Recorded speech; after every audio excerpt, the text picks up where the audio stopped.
Friends, welcome to my channel. ఈ వీడియోలో మరొక కొత్త విషయంతో మీ ముందుకు వస్తున్నాను. వర్కహాలిక్ అనే పేరు మనం అందరూ వినే ఉంటాం. వర్కహాలిక్ అంటే ఇదో రకమైన addiction.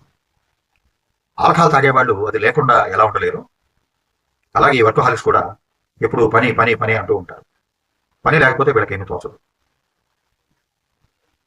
Like any other addictions, workaholic blocks creativity అని క్లినికల్ సైకాలజిస్టులు అంటూ ఉంటారు. మరి ఈ వర్కహాలిక్ల వల్ల ప్రొడక్టివిటీ ఏమైనా పెరుగుతుందా, దానివల్ల వాళ్ళు పనిచేసినటువంటి సంస్థకి ఏమైనా ప్రయోజనం ఉంటుందా అనే విషయం మీద కూడా అనేక చర్చలు జరుగుతున్నాయి. ప్రపంచం అంతా కూడా గ్లోబల్ విలేజ్గా మారిన సందర్భంలో పని తీరులో కూడా చాలా మార్పులు చోటు చేసుకుంటున్నాయి.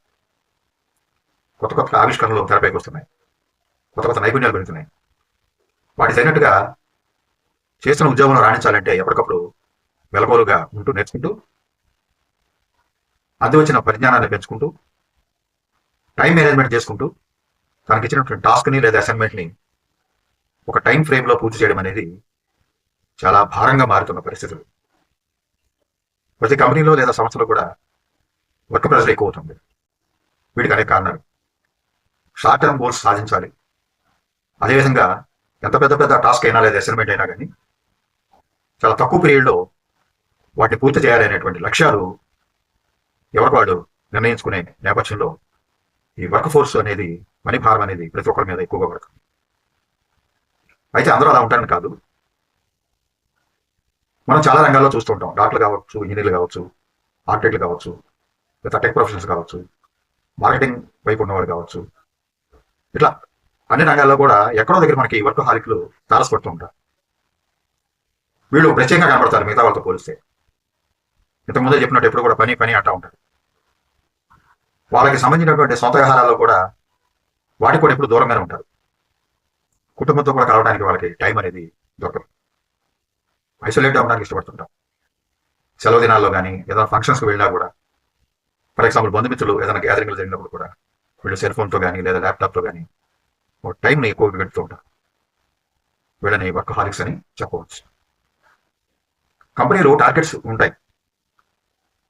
ప్రతి ఉద్యోగి కూడా కంపెనీ ప్రయోజనాలు దృష్ట్యా టాస్కులు లేదా అసైన్మెంట్స్ ఇలాంటివంటూ ఉంటాయి.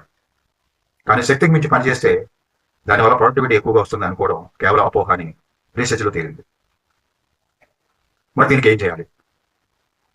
దీనికి రెండు విధానాలు ఉన్నాయి. ఒకటి ఇండివిజువల్ కోపింగ్ స్ట్రాటజీ, రెండవది organisational coping strategy. Individual coping strategy ఏమిటంటే, ఒక కంపెనీ లేదా సంస్థ ఇచ్చినటువంటి టాస్క్ని చిన్న చిన్న విభాగాలకు విభజించుకొని ఒక టైం ఫ్రేమ్లో వాటిని స్థిరమైన చిత్తంతో చేయడం అనేది అలవాటు చేసుకోవాలి. తొందరపాటు తన పనికిరాదు. తొందరపాటు వల్ల ఎర్రర్స్ ఎక్కువ వచ్చే అవకాశం ఉంది. మనం చేపట్టిన టాస్క్ మీద మనకి పూర్తి అవగాహన ఉన్నట్లయితే దాన్ని తేలికగా పూర్తి చేయవచ్చు.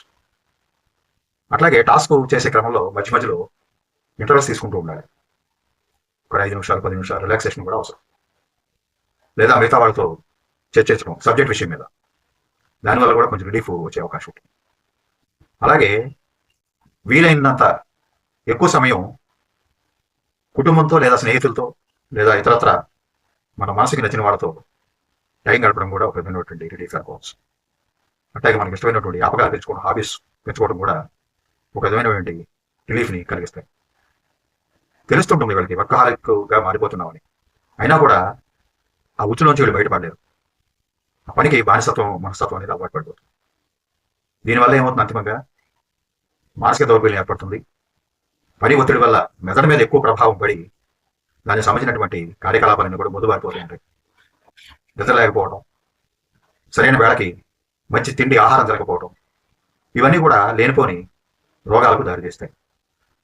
అంటే ఒక విధంగా మానసిక భౌతిక పరిశ్రమ ఎక్కువైనప్పుడు మనకు తెలియకుండానే కొన్ని రకాలైనటువంటి రోగాలు మన శరీరంలో ప్రవేశించి మన రోగ నిరోధక శక్తిని కూడా ధ్వంసం చేసే ప్రమాదం ఉంది.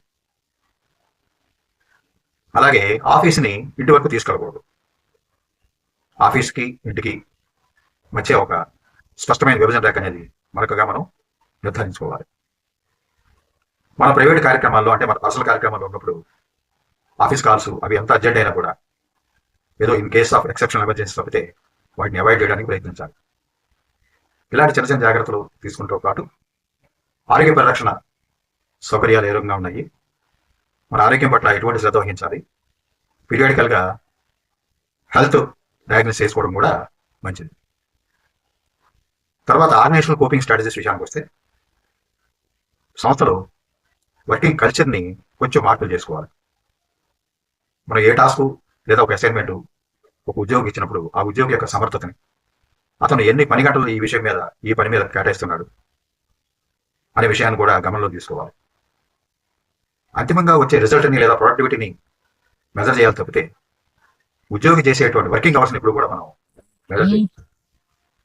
ఇటువంటి అలాగే పని చేసే చోట మంచి కాంజనియల్ ఎన్విరాన్మెంట్ అని క్రియేట్ చేయాలి.